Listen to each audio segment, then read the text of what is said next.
परम पूज्य प्रातः स्मरणीय त्याग मूर्ति वीतराग परम तपस्वी, हम सब के प्रेरणा स्रोत, मार्गदर्शक, निस्वार्थ भाव से देश और समाज की सेवा करने वाले, परहित और परोपकार की साक्षात मूर्ति,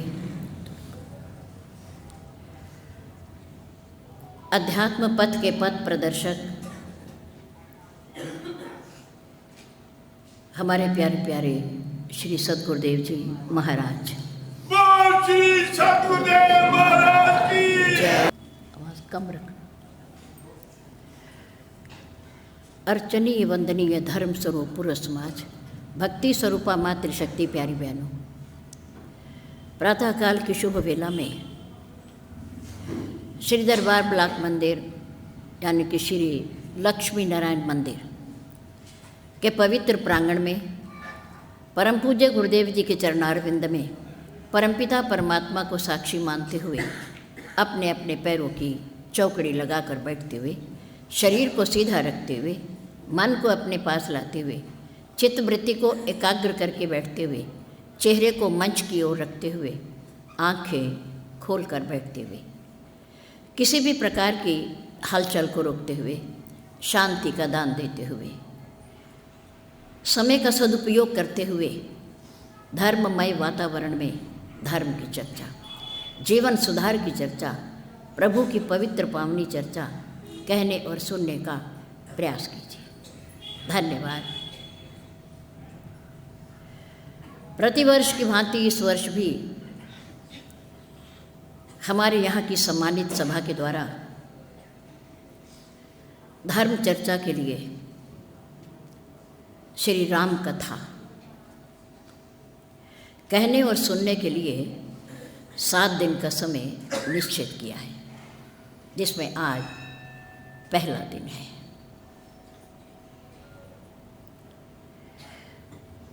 जो बैठे हैं उनको तो धन्यवाद है ही,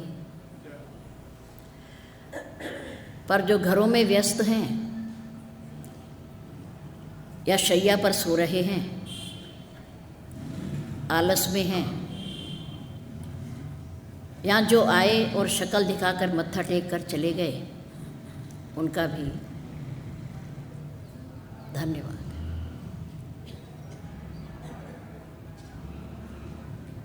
तीन कॉलोनी, केशव नगर, गोपाल नगर, नुमाइश कैंप, उसके नज़दीक बेरीबाग, मंगल नगर, ज्वाला नगर, माधव नगर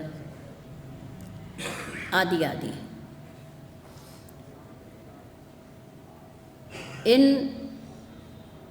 हिंदू निवासी कॉलोनियों के होते हुए भी सत्संग में इतने लोग बैठे हों, ऐसे तो शर्म की बात है हमारे लिए। कम से कम जितने परिवार तो हाल आधा हो जाए, और फिर हमारे बच्चों की परीक्षाएं भी हो चुकी हैं।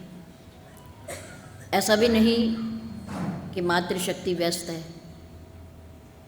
बच्चों के एग्ज़ाम चल रहे हैं, प्रबंध करना पड़ता है,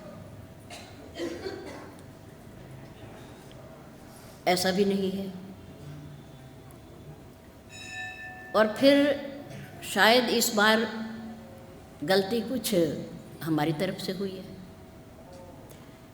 क्योंकि हमने समय लंबा दे दिया है, 7 दिन का। 3 या 4 दिन होते तो सभी को पता था कि 1, 2, 3 जाते पता नहीं चलना, चलो भाई।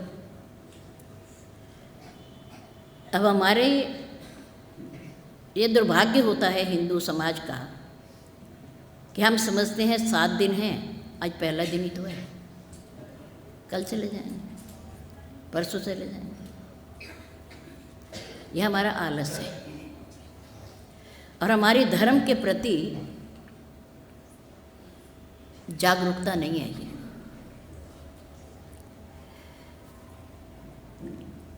और हम बड़ी बड़ी आयु के लोग यहाँ बैठे हैं,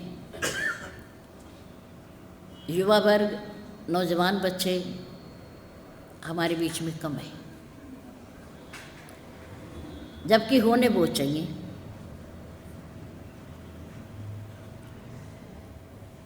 वो हमारे और आपके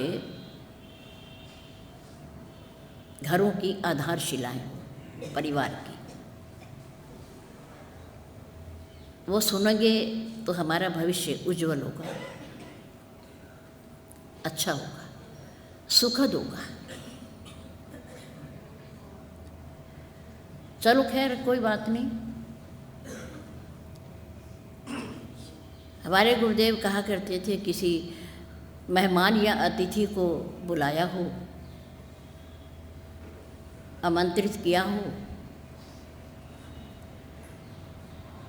और ये कह करके कि आज तो पहला ही दिन है उनका, और उनके आगे थाली में अच्छा भोजन न परोसा जाए, तो विचार कीजिए कि वो अतिथि या मेहमान दोबारा आएगा क्या? उसे अच्छा नहीं लगेगा।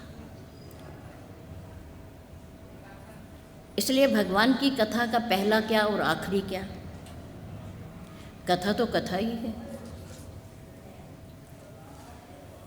और कथा से हमारा और आपका जीवन बनता है। और कथा को सुनते सुनते अगर हमारा मन भर जाए, हमारी तृप्ति हो जाए, तो मानो हमने कथा के रस को समझा ही नहीं है। अगर भगवत कथा में रस है, आनंद है, तो वो कभी मन भरना ही नहीं चाहिए, उत्तरोत्तर बढ़ता रहे। उसके प्रति प्यार, प्रेम, श्रद्धा। मुझे पता है कि कल हाल भर जाएगा, लेकिन हम उन प्रेमियों की और भक्तों की बात कर रहे हैं जो अपने मन के अंदर आलस को पाल लेते हैं, जबकि शास्त्र कहता है कि जागिए। पहला शब्द क्या है? जागिए। फिर उठिए, फिर उठिए, और फिर मुस्कुराइए, और फिर नंबर 4 पर सद्गुरुदेव का और भगवान का धन्यवाद कीजिए। क्यों? नंबर 1 जागिए, नंबर 2 उठिए, नंबर 3 मुस्कुराइए, नंबर 4 भगवान का धन्यवाद कीजिए। इसलिए कि प्रभु शुक्र है, हम अपनों के साथ हैं। इस समय हम अपनों के साथ हैं, स्वस्थ हैं, स्वस्थ हैं, अपनों के साथ हैं, और सत्संग में बैठे हैं, बैठे हैं।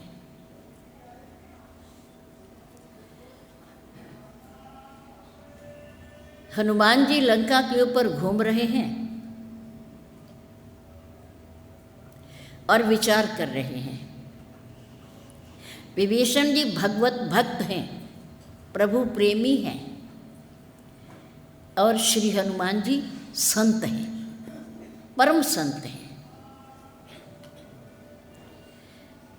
इधर संत के हृदय में विचार हो रहा है, और उधर भक्त ब्रह्मवेला में निद्रा से जाग रहे हैं, निद्रा से जाग रहे हैं। उठता कौन है? जो जागता है। जो जागता है वो उठता है। और मुस्कुराता कौन है? जो जिंदा है, जो स्वस्थ है, जो जीवित है। मुर्दा तो कभी मुस्कुराता नहीं है, कभी नहीं हंसता। कौन मुस्कुराता है? आप जैसे भक्त मुस्कुराते हैं, प्रेमी मुस्कुराते हैं। ते ही समय, उसी समय जब संत भी सोच रहे हैं और भगवान का भक्त भी निद्रा से जाग रहा है, ते ही समय विभीषण जागा।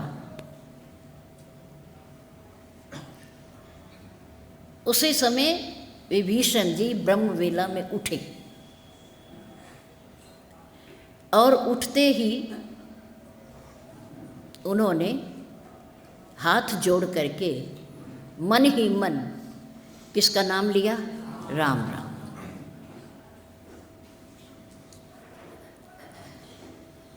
जाग करके जो उठ करके बैठ जाता है वो राम नाम का नाम ले सकता है, वही ले सकता है। तेईस समय विभीषण जागा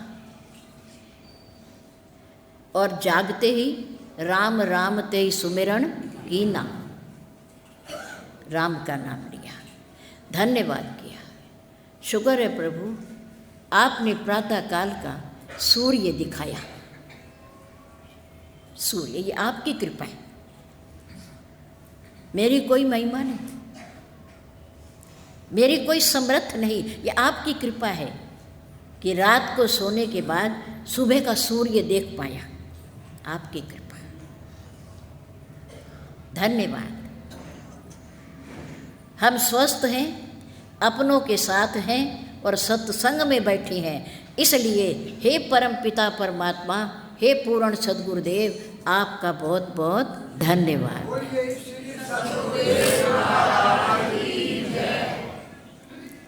उसी एक लक्षण ने, उसी एक गुण ने कि जागते ही उठते ही प्रभु का नाम लिया। एक परम संत के दर्शन करा दिए, दर्शन करा दिए। विभीषण जी उठ करके बाहर आए, जागे, उठे, राम नाम का सुमिरन किया और फिर बाहर आए। और उन्हें देखते ही परम संत हनुमान जी ने भी एक सुंदर, मधुर, प्यारा प्यारा, सरल, छोटा सा संबोधन विभीषण जी की तरफ कर दिया। क्या कहा? राम राम जी। पता चल गया कि जिसने उठते ही सबसे पहले प्रभु का नाम लिया, लगता है कि वो कोई प्रभु का परम भक्त है, प्रेमी है। इसलिए बदले में हनुमान जी ने भी क्या कहा? राम राम जी। जय श्री राम, जय श्री राम, जय श्री राम। इसलिए उठते ही हम भी इसी नाम का उच्चारण करें, उठते ही प्रभु का नाम लें, कुछ और ना सुने ना कहें इस वाणी से, सबसे पहले उसका नाम हो जाए। तो प्रातः काल उठ करके हम भी, हमारे बच्चे भी सबसे पहले क्या करें? राम राम जी आपस में। छोटा सा, सूक्ष्म सा, प्यारा सा, सुंदर सा संबोधन है एक दूसरे के प्रति। राम राम जी एक मन के अंदर एक ऊर्जा पैदा करता है, एक शक्ति पैदा करता है, एक उल्लास पैदा करता है। और केवल 2 शब्द हैं, 2 शब्द और छोटा सा, राम राम जी। अपने आप भी बोला कीजिए और बच्चों से भी बुलवाया कीजिए। एक बार आप बोलोगे राम राम जी, तो मानो राम राम की एक माला हो गई। बच्चे बोले प्रति उत्तर में राम राम जी, तो एक माला और हो गई। खड़े खड़े कितनी माला हो गई? 2 माला हो गई, एक बच्चों के द्वारा और एक हमारे द्वारा। भगवान के नाम की 2 माला, और मुफ्त में, बिना कुछ समय लगे। कितना सुंदर संबोधन, और छोटा सा, और 2 शब्दों का, राम राम जी। आसान कितना है, साल भर का बच्चा बोल ले इसे, साल भर का। और कोशिश करो कि जब बच्चा बोलना सीखे, सबसे पहले क्या शब्द बोले, चाहे वो तोतला बोले, आधा बोले, माम माम बोले, आम माम बोले, कुछ भी बोले, पर भगवान समझ जाएंगे कि ये मुझे पुकार रहा है, मुझे पुकार रहा है। कुछ भी सिखाने से पहले बच्चे को राम राम सिखाएं, उसकी जीवा उठ जाएगी, पवित्र हो जाएगी, हमारा मन भी खुश हो जाएगा। धीरे धीरे राम राम, आम आम, माम माम कहते हुए बच्चा क्या बोलने लगेगा? राम राम बोलने लगेगा, राम राम बोलने। जैसे महर्षि वाल्मीकि जी मरा मरा मरा मरा बोलते राम राम बोलने लगे, उनका उद्धार हो गया है। डाकू से ऋषि बन गए, ऋषि बन गए। इसलिए बड़ा पवित्र नाम है, बड़ा शुद्ध नाम है। और इन्हीं परम पिता परमात्मा का सुंदर स्वरूप श्री राम लला, 5 वर्ष के बालक प्रभु श्री राम का सुंदर विग्रह कहाँ विराजमान है? श्री अयोध्या जी, उनके गर्भगृह में, भव्य मंदिर में, विशाल मंदिर में, विस्तृत मंदिर के अंदर, गर्भगृह में, जहाँ उनका जन्म हुआ, प्रकट हुए, अवतार हुआ, वहाँ पर स्थापित है, विराजमान है। आप अपने मोबाइल पर, अपने दूरदर्शन पर प्रतिदिन दर्शन करते होंगे आप, और जिन्होंने वहाँ जाके दर्शन किए हैं वो तो अति धन्यवाद के पात्र हैं, अति धन्यवाद के पात्र। सदियों बाद, शताब्दियों के बाद हमारे आराध्य देव प्रभु श्री राम जी का बाल विग्रह श्री राम लला जी अपने स्थान पर आकर विराजमान हुए हैं। इसके लिए हम अपने पूरे समाज को बहुत बहुत मीठी मीठी, मधुर मधुर हार्दिक बधाई देते हैं। और आग्रह करते हैं कि आप उस सुंदर स्वरूप को, आकर्षक स्वरूप को, मनमोहक स्वरूप को, जिसे एक बार देखने के बाद बार बार देखने की इच्छा प्रकट होती है, मन करता है उस सुंदर विग्रह को एक बार ज़रूर निहारिए, ज़रूर निहारिए, ज़रूर देखिए और अपने जन्म को सफल कीजिए और प्रभु का धन्यवाद कीजिए। प्रभु का, उनकी कृपा के बिना कुछ भी सुलभ नहीं है, कुछ भी सुलभ नहीं। वहाँ पर भी वही जा सकता है जिस पर प्रभु की कृपा होगी, वही गाड़ी में बैठेगा, वही वहाँ तक पहुँचेगा और वही अंदर जाएगा और वही उनके दर्शन कर पाएगा जिस पर कृपा होगी, उनकी कृपा होगी। इसलिए अवश्य देखिए देखन जोगु, जैते छवि बरनत सब लोगु, अवश्य देखिए देखन जोगु। एक वही तो है दुनिया में, बाकी तो सब कुछ देख लिया और देख ही रहे। और जब तक जीवन है देखेंगे, देखना पड़ेगा, आंख थोड़ी बंद कर लेंगे। पर जो देखने योग्य है उसे एक बार ज़रूर देखिए, ज़रूर निहारिए, उनका दर्शन कीजिए।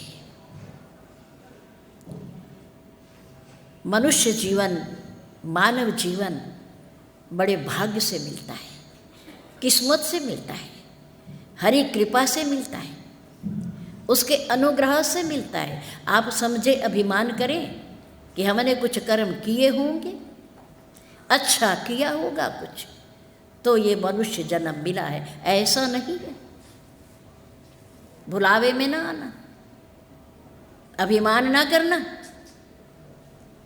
ये प्रभु कृपा है, ईश्वरीय कृपा है, महान पुरुषों की कृपा है। हमें ये मनुष्य देह मिली है, ये मानव जीवन हमें प्राप्त हुआ है। और किस लिए मिला है ये भी आप जानते हो, अधिक कहने की आवश्यकता ही नहीं है।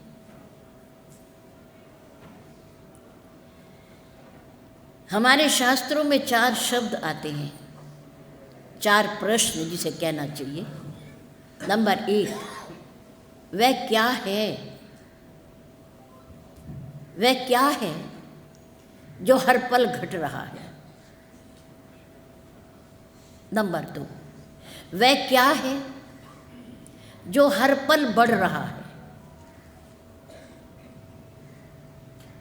नंबर 3, वह क्या है जो हर पल घटता भी है और बढ़ता भी है? नंबर 4, वह क्या है जो न कभी घटता है और न कभी बढ़ता है? 4 प्रश्न, 4 प्रश्न। नंबर 1, पहला प्रश्न बड़ा आसान है, सरल है, आप जानते हैं।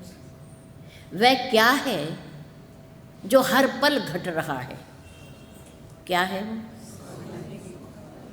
हमारा और आपका जीवन, हमारी और आपकी शारीरिक आयु, क्योंकि आत्मा तो अमर है, उसकी कभी मृत्यु नहीं होती, और ना वो घटता है और ना वो बढ़ता है। हमारी आयु, आपकी आयु, श्वास हर पल घट रहे हैं। सूर्य ही अस्त नहीं होता, सूर्य ही नहीं छिपता, बल्कि वो हमारे और आपके अनगिनत श्वासों को लेकर के अस्त होता है। एक दिन घट गया, मानो हमारे अनमोल श्वास घट गए, बढ़ोतरी नहीं, घट गए। इस मृत्यु लोक की हर वस्तु, चाहे वो जड़ हो चेतन हो, हर पल मृत्यु की ओर जा रही है, घट रही है, वो घट रही है। प्रातःकाल सूर्य कहाँ था? इधर। अब चलता चलता सूर्य यहाँ आ गया, फिर मध्य में आ जाएगा, फिर दक्षिण से होता हुआ कहाँ चला जाएगा? पश्चिम में चला जाएगा, और फिर वो अस्त हो जाएगा। जब सूर्य और चंद्रमा घट रहे हैं, आगे बढ़ रहे हैं, तो हम और आप क्या है? जो हर पल घटता है वो हमारी और आपकी आयु है, हमारी श्वास है। नंबर 2, हर पल बढ़ रहा है, वो क्या है? जो हर पल बढ़ रहा है वो लोभ है,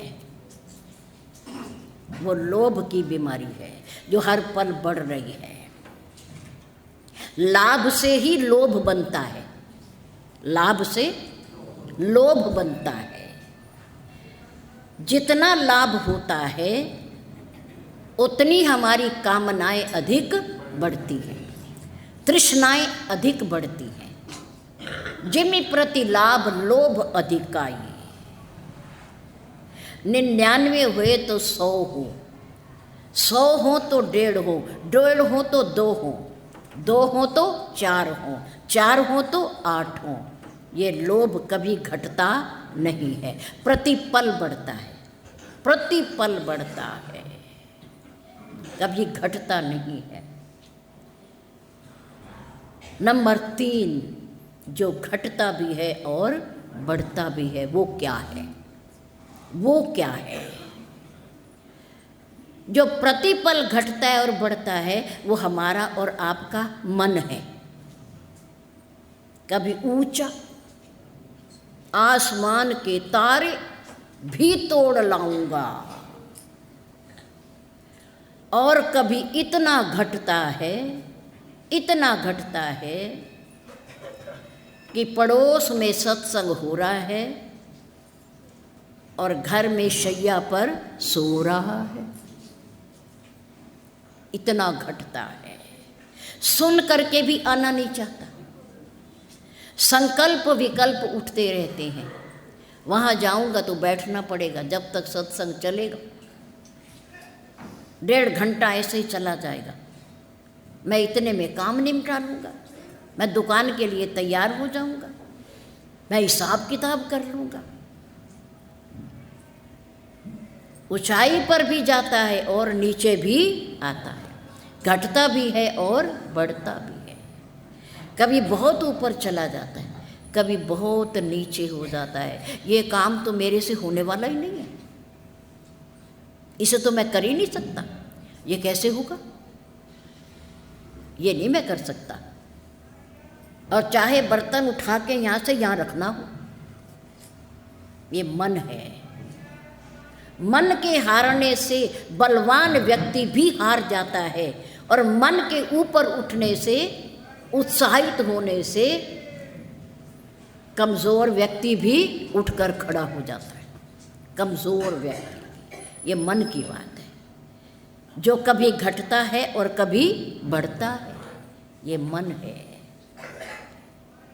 नंबर 1 आयु है, नंबर 2 लोभ है, और नंबर 3 मन है। अब नंबर 4 जो ना कभी घटता है और ना कभी बढ़ता है, वो क्या है? वो विधि का विधान है। विधि का विधान है। जो हमारे कर्मों में लिखा है, प्रारब्ध में लिखा है, जो हमने किया है वो हमें भोगना पड़ेगा, जरूर, अवश्य। आज नहीं तो कल, कल नहीं तो परसों, और इस जन्म में नहीं तो अगले जन्म में, पर हमें भोगना जरूर पड़ेगा। ना घटता है ना बढ़ता है, विधि का विधान। इसलिए दुनिया में, संसार में रहते हुए मानव जीवन का लक्ष्य रुपया नहीं, 100% नहीं तो 70-80 सही, 70-80 नहीं तो 50-60 ही सही, पर कम से कम इतना तो ना गिरे हैं कि हमारे 33% नंबर ही ना आए, इतने तो ना गिरे। प्रभु की कृपा से ये मानव शरीर वैसे मिट्टी का है, पुतला, पंच तत्व से बना है। अंदर बैठा हुआ आप परमात्मा का अंश, आत्मा इसे छोड़कर चला जाए, इस पिंजरे में से निकल जाए तो इसकी कोई कीमत नहीं है। इसकी कीमत ईश्वर के अंश ने बढ़ा रखी है। सुंदर भी तभी तक है ना? सुंदर भी ये शरीर तभी तक है जब तक वो अंदर बैठा है। आकर्षक भी तभी तक है, देख भी तभी तक रहा, सुन भी तभी तक रहा, चल भी तभी तक रहा जब तक वो अंश अंदर बैठा है। प्रकाश इस पिंजरे के अंदर बैठा है, उसी ने इसे चमका रखा है, जीवित कर रखा है इसे। प्राणों के भी प्राण हैं, परमात्मा का अंश जो अंदर बैठा, उसकी कीमत है, शरीर की कोई कीमत नहीं है। जो समय के मोल को समझता है, समय उसे अनमोल बना देता है।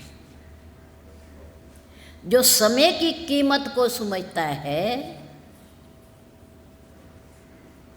और समय उसे अनमोल बहुकीमत वाला बना देता है।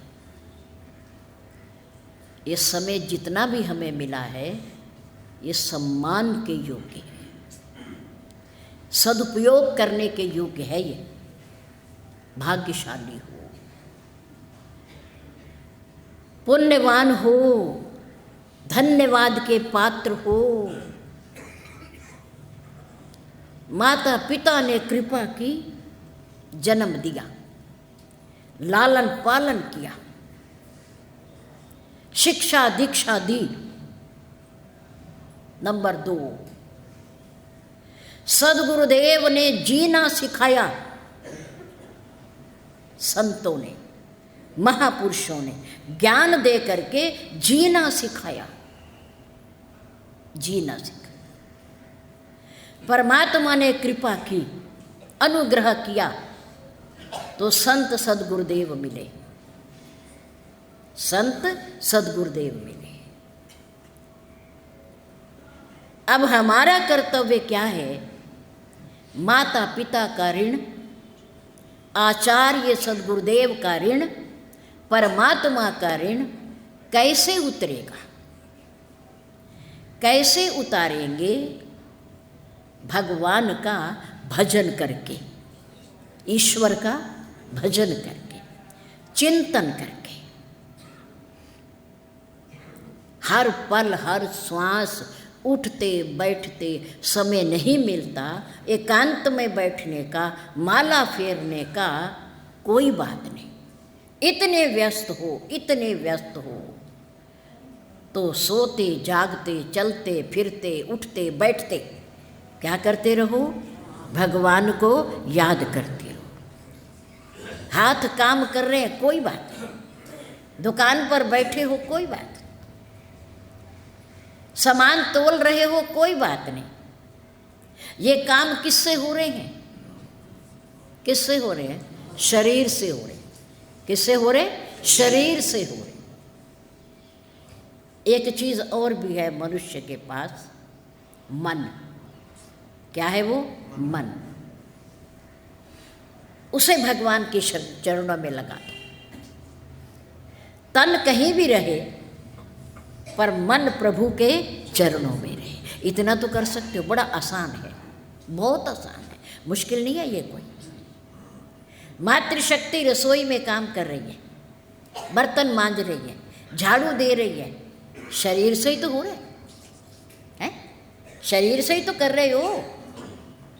पर मन से प्रभु का चिंतन करते रहो। हमारा पूरा समाज, हमारे भाई, हमारे बच्चे कोई भी कार्य कर रहे हो, करते रहो।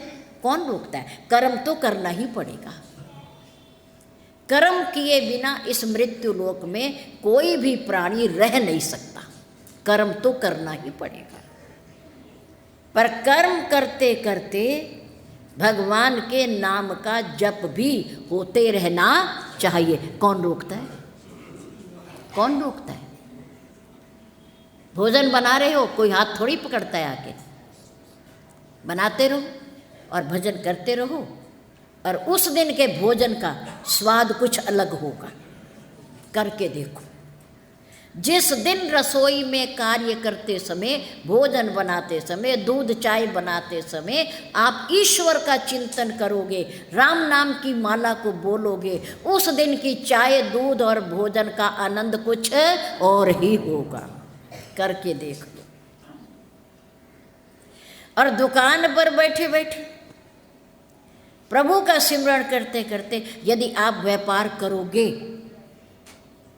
तो उस व्यापार में आप ही नहीं, भगवान भी शामिल हैं, ईश्वर भी शामिल हैं। पता नहीं कहाँ से क्या आ जाए, परमात्मा क्या भेज दे, किसी ग्राहक के माध्यम से, या कोई डूबा हुआ पैसा वापिस आ जाए, कमाई दुगनी हो जाएगी, रस दुगना हो जाएगा भोजन में। करके देखो।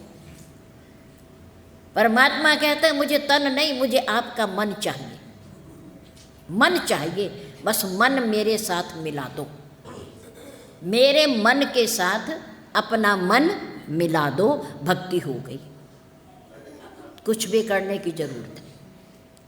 और वो कहीं भी हो, आप जंगल में हो, घर में हो, बीच में किसी के बैठे हो, कहीं भी आप हो, परमात्मा हर जगह है,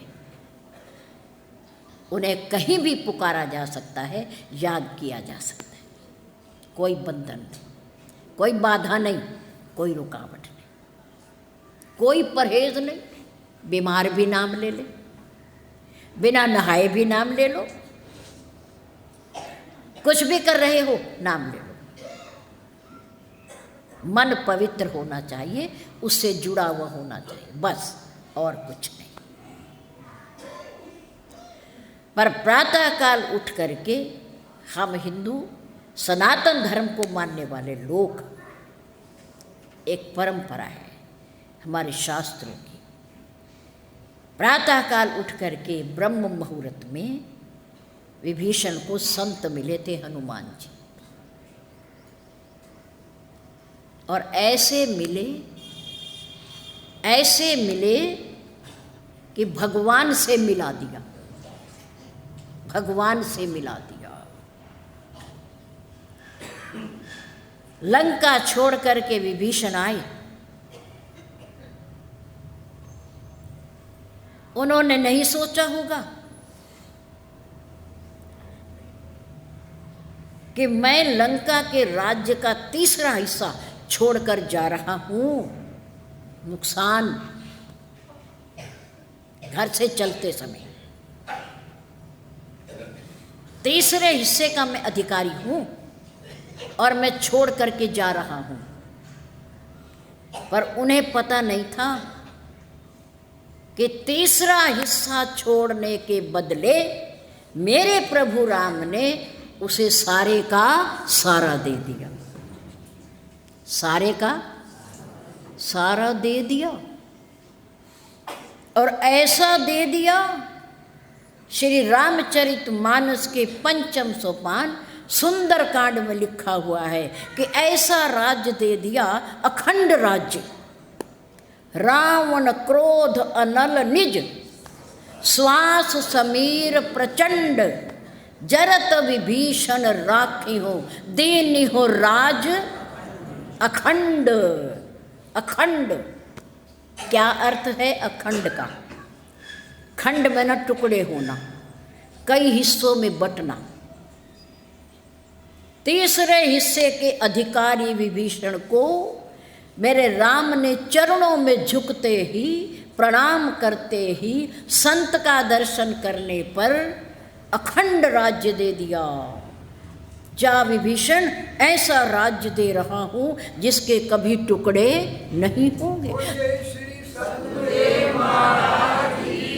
जिसका कभी कोई हिस्सेदार नहीं बनेगा। तू ही राजा रहेगा, तू ही राजा, और जब तक रहेगा, जब तक रहेगा तू ही लंका का राजा रहेगा। तो कितनी बड़ी बात है। राज तो सुग्रीव को भी दिया, राजा तो सुग्रीव को भी बनाया, पर राजा सुग्रीव का उत्तराधिकारी किसे बनाया? बाली के पुत्र अंगद को बनाया कि तेरे बाद राज्य कौन करेगा? अंगद करेगा, अंगद करेगा। अधिकारी है ये, युवराज है ये, इसका हक है राज्य में। लेकिन विभीषण के राज्य में किसी का कोई हक नहीं है। कह लंकेश सहित परिवारा, कुशल कुठार वास तुम्हारा। संत का दर्शन करने के बाद, सानिध्य प्राप्त करने के बाद, जो संत का कहना मानता है, परमात्मा उसे उठा करके हृदय से लगा लेता। विभीषण ने संत का कहना माना। हनुमान जी ने कहा, देखो विभीषण, आपने उठते ही किसका नाम लिया? राम राम, है ना? इसका अर्थ ये है कि आप राम के सेवक हो। हाँ, हूँ तो नाम तो लेता हूँ उनका, भजन करता हूँ जितनी समर्थ है। और देखो मैं भी उसी स्वामी राम का सेवक हूँ। वो हमारे स्वामी हैं।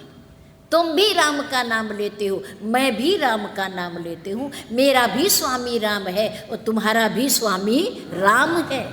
तो स्वामी मीन पिता। मेरे भी पिता राम और तुम्हारे भी पिता राम। इसका अर्थ ये है विभीषण कि माता पिता के संबंध के कारण भले ही तुम्हारा भाई रावण होगा, लेकिन वास्तविक असली भाई तो आप और हम हैं। आप और हम हैं। विभीषण ने कहा ये कैसे हो गया? रावण मेरा भाई है, लोग जानते हैं, दुनिया जानती है। हनुमान जी ने कहा हाँ संबंध है आपका, भाई है आपका, पर वो सच्चा संबंध नहीं है। वो सच्चा नहीं है, वो हमेशा निभने वाला नहीं है।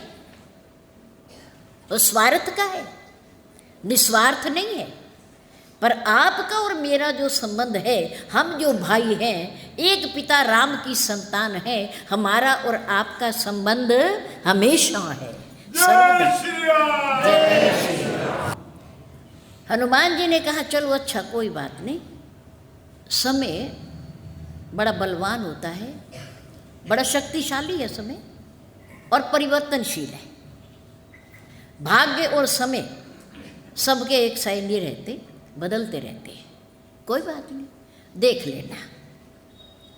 तुम भले हो, राम का भजन करते हो, सिमरन करते हो, उनके भक्त हो, प्रेमी हो।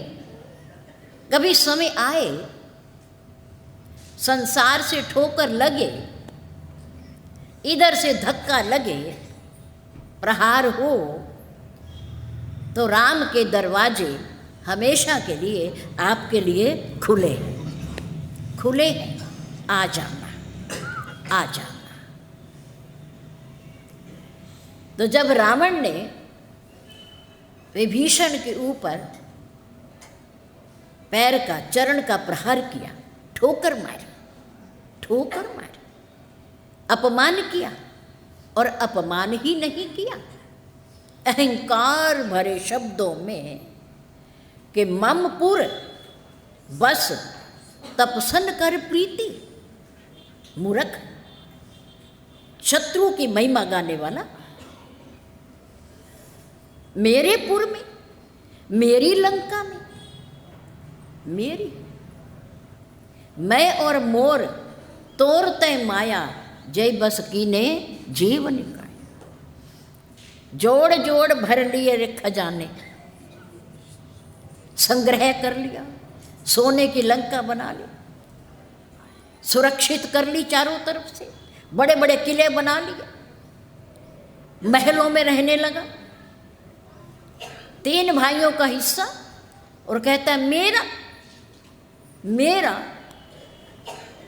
और शास्त्र कहता है, सज्जन पुरुष कहते हैं, ना मेरा 1 होगा, ना तेरा लाख होगा, ना मेरी तारीफ होगी, ना तेरा मजाक होगा। अभिमान ना कर ए बंदे, एक दिन तू भी मिट्टी में खाक होगा और मैं भी खाक हूँ। दोनों ने मिट्टी में मिल जाना है। अभिमान किस बात का है?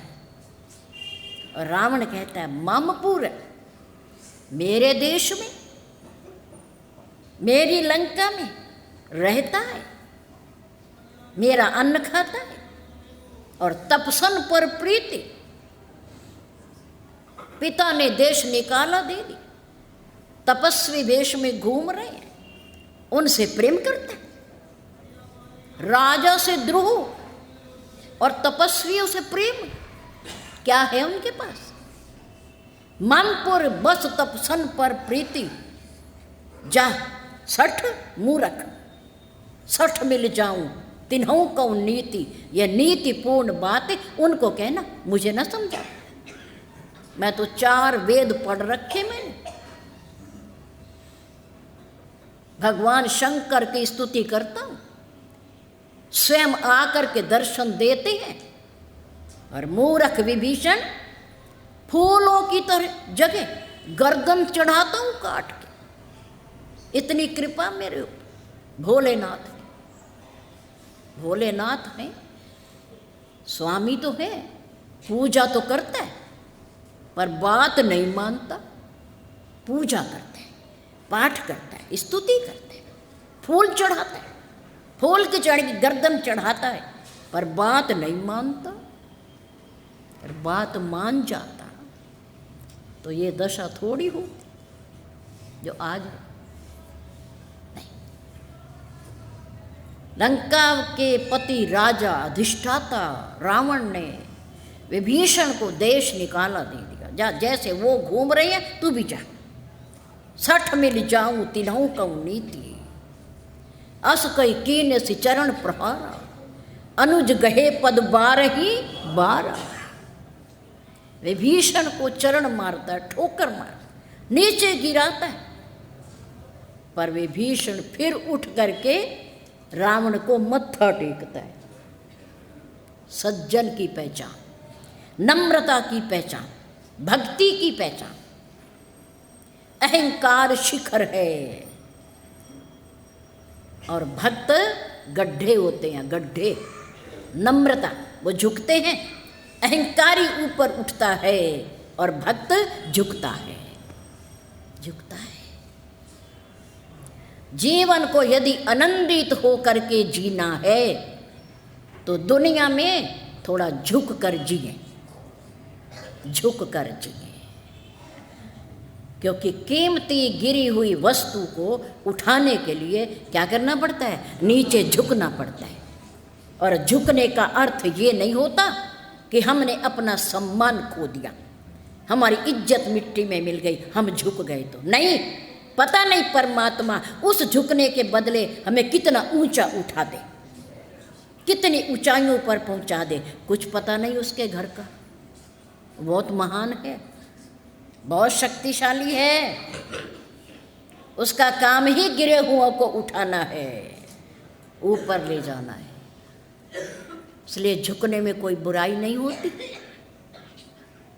पूज्य गुरुदेव के आगे, अपने माता पिता के आगे, बड़ी बहन भाइयों के आगे, परमात्मा के आगे, देवी देवताओं के आगे झुकने से कोई नुकसान नहीं होता, कल्याण होता है। झुकना चाहिए। अगर आनंदित होकर के जीना है, खुश होकर के जीना है, झुकेंगे तो आशीर्वाद मिलेगा, झुकेंगे तो आशीर्वाद मिलेगा। इसलिए झुकना चाहिए। हनुमान जी प्रभु राम के आगे झुके, आपको पता है, किष्किंधा कांड के लास्ट में लिखा हुआ है। प्रथम मिलन हुआ भगवान और भक्त का, जानकारी पहले नहीं थी। तपस्वी वेश में है, नंगे पैर है, कंधे पर धनुष बाण है, शरीर बड़ा सुंदर है, सौष्ठव, आकर्षक। सुग्रीव ने हनुमान जी को भेजा कि जाओ पता करो ये कौन है, कौन है। कहीं बाली ने किसी को भेजा ना हो मुझे मारने को, क्योंकि बाली तो आ नहीं सकता, उसे तो शाप है ऋषिमुख पर्वत पर। और हो सकता है कोई अपने गुप्तचर भेजे हो यहाँ का भेद लेने, हम क्या कर रहे, या किसी को मारने के लिए। जाओ पता करो, पता। हनुमान जी बानर रूप में है, लेकिन वहाँ क्या बन करके गए? ब्राह्मण। हाथ में पुस्तिका है, माला है हाथ में, ब्राह्मण का रूप बना करके वहाँ गए। अष्ट सिद्धि नवनिधि के दाता है, कुछ भी बन सकते हैं, छोटे भी बड़े भी, पर्वत जैसे विशाल भी। मच्छर जैसे छोटे, मसक समान, रूप कपिधर, छोटे भी बन सकते हैं, ब्राह्मण भी बन जाते हैं। बानर तो हैं ही बने हुए, बानर है नहीं, पर बानर बने हुए हैं। किसकी आज्ञा से हैं? किसने कहा था कि जाओ नीचे देवी देवताओं को बानर बन करके जाओ? किसने कहा था? पितामह ब्रह्मा जी ने, पितामह ब्रह्मा जी। सब देवी देवताओं को आदेश दिया कि जाओ, पार ब्रह्म आ गए हैं, अवतार लेकर आ गए हैं, जाओ तुम बानर रूप में जाओ। वो नर रूप में हैं और आप बानर रूप में जाओ, सहायता करो उनकी, उनकी लीला में सहायता। लीला करने गए हैं, लीला के मंच पर, विश्व के मंच पर जाओ। तो सारे देवी देवता बानर बन करके नीचे उतरे। बानर बने हुए हैं पर बानर नहीं है। अपने धर्म का उपहास ना किया करो, मजाक ना किया, संशय ना किया करो। बानर है नहीं पर बानर बने हुए हैं। बानर से भगवान के सामने ब्राह्मण बन करके आए, पूज्य है। ब्राह्मण पूज्य होते, प्रणाम करने के योग्य होते, उनका आशीर्वाद है। इसलिए ब्राह्मण बन करके गए। बगल में पुस्तक है, हाथ में माला है, भगवान का नाम जपते हुए गए। ऋष्य मूक पर्वत लिए राया, आगे चले बहोरी रघुराया। जब गए तो जाते ही उन्होंने प्रणाम कर दिया। पता नहीं उनके मन ने क्या कहा कि ये कौन है। ब्राह्मण, मान लो कंधे पे धनुष है, बाण है, शरीर अच्छा है, सुडौल है, जटाएं हैं सिर पर, तो मानो क्षत्रिय है, क्षत्रिय है। और वो ब्राह्मण है। ब्राह्मण क्षत्रिय को प्रणाम करे, अटपटी बात है। बल्कि क्षत्रिय को, किसको प्रणाम? ब्राह्मण को प्रणाम करना चाहिए। ब्राह्मण देवता, विप्रवर, भूधर, भूमि के देवता, भूमि के देवता ब्राह्मण, उनको प्रणाम किया जाता है। ब्राह्मण बनकर के आए। राम क्षत्रिय हैं, राजा के पुत्र हैं, वीर हैं, बहादुर हैं, प्रतापी हैं।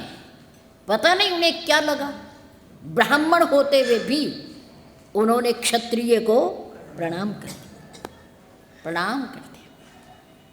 माथ नाई पूछत अस भया, प्रणाम किया और प्रश्न करना शुरू कर दिया कि को तुम श्यामल गौर शरीरा, क्षत्रिय रूप फिरहु बन वीरा। आप गौर और श्याम वर्ण के शरीर वाले, आप दोनों कौन हो?